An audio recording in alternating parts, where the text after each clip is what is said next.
Social science faculty channel में आप सभी का स्वागत है। आज के इस वीडियो में हम व्यवहारवादी दृष्टिकोण के बारे में जानेंगे। द्वितीय महायुद्ध के बाद लोक प्रशासन के क्षेत्र में व्यवहारवादी दृष्टिकोण महत्वपूर्ण उपागम के रूप में प्रयुक्त हुआ। साइमन, वीनर, सायर्स, हांडी, स्टोक्स, रिग्स आदि लेखक लोक प्रशासन के अध्ययन हेतु व्यवहारवादी दृष्टिकोण अपनाते हैं। व्यवहारवादी दृष्टिकोण के प्रणेता लोक प्रशासन में व्यक्ति और सामूहिक प्रशासन और मानवीय व्यवहार के अध्ययन पर बल देते हैं। व्यवहारवादी दृष्टिकोण के अनुसार इस बात पर बल दिया जाता है कि संगठन में मानव का व्यवहार कैसा है। व्यवहारवादी दृष्टिकोण की प्रमुख मान्यताएं: अध्ययन की इकाई बहुत बड़ी न होकर लघु होनी चाहिए। संगठन में व्यक्ति और व्यक्ति समूह के व्यवहार का अध्ययन उपयुक्त है। अध्ययन एवं शोध सिद्धांत निर्माण से प्रेरित होने चाहिए, यानी कि जो भी अध्ययन और शोध किया जाता है वो सिद्धांत निर्माण से प्रेरित होना चाहिए। अंतर विषयक अध्ययन किए जाने चाहिए। सब्जेक्ट इंटर रिलेटेड जो अध्ययन है वो होना चाहिए। मूल्य तथा तथ्यों को अलग अलग रखा जाना चाहिए। अनुभवात्मक अध्ययन किए जाने चाहिए। तालिकाएं, ग्राफ, गणितीय मॉडल, अनुमान प्रवृत्ति का अधिक प्रयोग किया जाना चाहिए। ये सभी व्यवहारवादी दृष्टिकोण की मान्यताएं हैं। आगे हैं पद्धतियाँ। व्यवहारवादी दृष्टिकोण के अनुसार लोक प्रशासन के अध्ययन के लिए जो भी पद्धतियाँ अपनाई जाती हैं वे निम्नलिखित हैं: मनोवैज्ञानिक पद्धति, केस पद्धति, सांख्यिकीय परिणाम पद्धति और पारिस्थितिक पद्धति। सबसे पहले मनोवैज्ञानिक पद्धति। इस पद्धति के अनुसार प्रशासन मानव व्यवहार से संबंधित है, अतः मनोविज्ञान द्वारा उसे अधिक अच्छी तरह समझा जा सकता है। केस पद्धति। प्रशासन की किसी भी समस्या का अध्ययन कर निष्कर्ष को निकाला जा सकता है। समस्या का अध्ययन करने के लिए प्रकरण की परिस्थितियों व निर्णय की प्रक्रियाओं का तार्किक अध्ययन किया जाता है। डिवाइड वाल्टो इसके प्रमुख समर्थक हैं।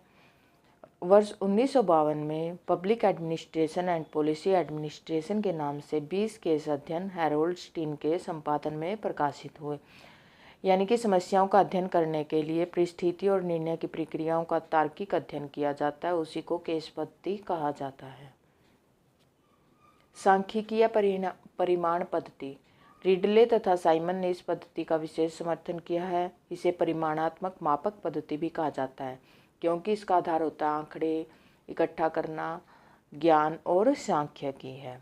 यह भौतिक या प्राकृतिक विज्ञानों की एक प्रमुख विधि है। पारिस्थितिक पद्धति। लोक प्रशासन के अध्ययन का पारिस्थितिक दृष्टिकोण इस बात पर बल देता है कि प्रशासन और उससे संबंधित समस्याओं का अध्ययन संबंधित लोगों तथा उसके वातावरण के संदर्भ में किया जाना चाहिए। प्रशासन के अध्ययन में परिवेशीय उपागम की शुरुआत J.M. घोष ने 1947, रॉबर्ट ए डोल, रास्को मोर्टिन और F.W. रिग्स द्वारा की गई। F.W. रिग्स इस उपागम के सबसे बड़े व्याख्याकार हैं। रिग्स लोक प्रशासन में परिवेशीय उपागम के सबसे बड़े प्रतिपादक हैं। रिग्स ने अपनी पुस्तक the ecology of public administration में लोक प्रशासन और उसके बाह्य प्रवेश के बीच संबंध की जांच की।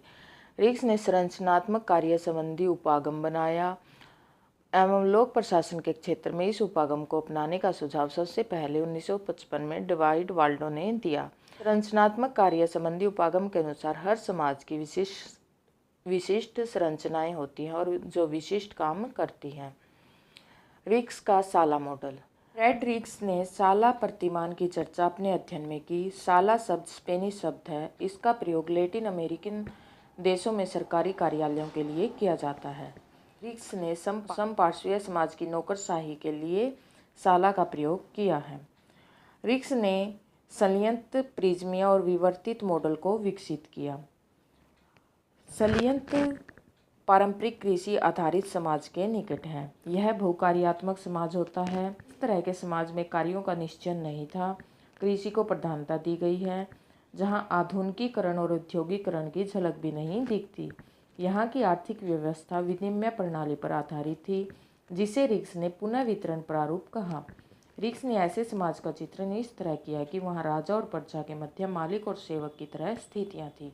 आगे है विवर्तित समाज, आधुनिक औद्योगिक समाज के जो निकट हैं। फ्रेड रिग्स ने इस तरह के समाज का वर्णन बहुकार्यात्मक समाज से ठीक विपरीत किया है।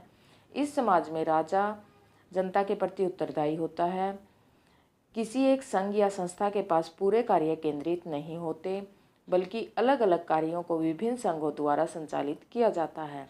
आर्थिक क्षेत्र पूरी तरह बाजार पर निर्भर था, जहां उच्च गुणवत्ता की दौड़ में लोग अनवरत प्रयास करते हैं या करने के लिए स्वतंत्र होते हैं। इस तरह के बाजार व्यवस्था रूपी समाज को रिक्स ने बाजारीकृत समाज कहा।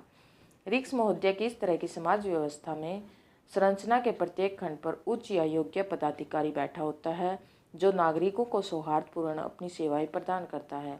साथ में इस तरह के समाज में संचार और प्रौद्योगिकी का बहुत विकसित होना उसके आधुनिकीकरण या औद्योगिकरण के संकेत प्रदान करता है। आगे है प्रिज्मीय मॉडल, जो कि दोनों के मध्य है। रिक्स ने इसे समपार्श्वीय समाज कहा है। फ्रेडरिक्स ने ऐसे समाजों को अपने अध्ययन का केंद्र माना है। इस तरह के समाज वे समाज होते हैं जो बहुकार्यात्मक और अल्प कार्यात्मक समाजों का प्रतिनिधित्व करते हैं। इन दोनों समाजों की कुछ कुछ विशेषताएं विद्यमान होती हैं। समपार्श्वीय समाज की कुछ विशेषताएं रिक्स महोदय ने स्वीकारी हैं। रिक्स ने मुख्य रूप से प्रिज्मीय समाज में प्रशासनिक व्यवस्था और उसके परिवेश के बीच संबंधों का अध्ययन किया, इसलिए उन्हें प्रिज्मीय शाला मॉडल का निर्माण किया।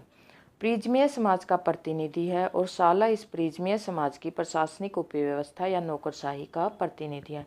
यानी प्रिज्मीय को समाज और शाला को नौकरशाही के रूप में जाना जाता है। रिक्स ने प्रिज्मीय शाला मॉडल की 3 विशेषताएं बताई हैं। विषम जातीयता। प्रिज्मीय समाज में अलग अलग किस्म की व्यवस्थाएं, प्रथाएं और उपागम एक ही समय पर साथ साथ अस्तित्व में रहते हैं। यानी कि इसमें विवर्ती समाज की और संलयन समाज दोनों की व्यवस्थाएं देखी जाती हैं। औपचारिकता।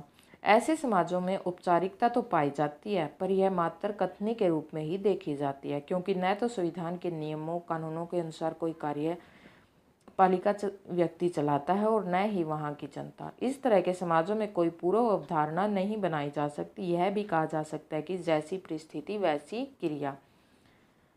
परस्पर व्यक्ति। ऐसे समाज परंपराओं, मूल्यों, आदर्शों, रूढ़ियों को आत्मसात कर चुके होते हैं। यदि ऐसे समाजों में कोई नवीन संगठन या संस्था स्थापित कर भी दी जाए, तब भी पुरानी संस्थाओं से प्रभावित हुए बिना नहीं रह सकते। यानी कि औपचारिक रूप से वर्गीकृत संरचनाएं और अवर्गीकृत संरचनाएं साथ साथ में अस्तित्व में रहती हैं। शाला नौकरशाही की विशेषताएं। समपार्श्वीय समाज में पाई जाने वाली नौकरशाही की विशेषताएं निम्नलिखित हैं। भाई भतीजवाद जैसी प्रवृत्ति देखने के लिए मिलती है।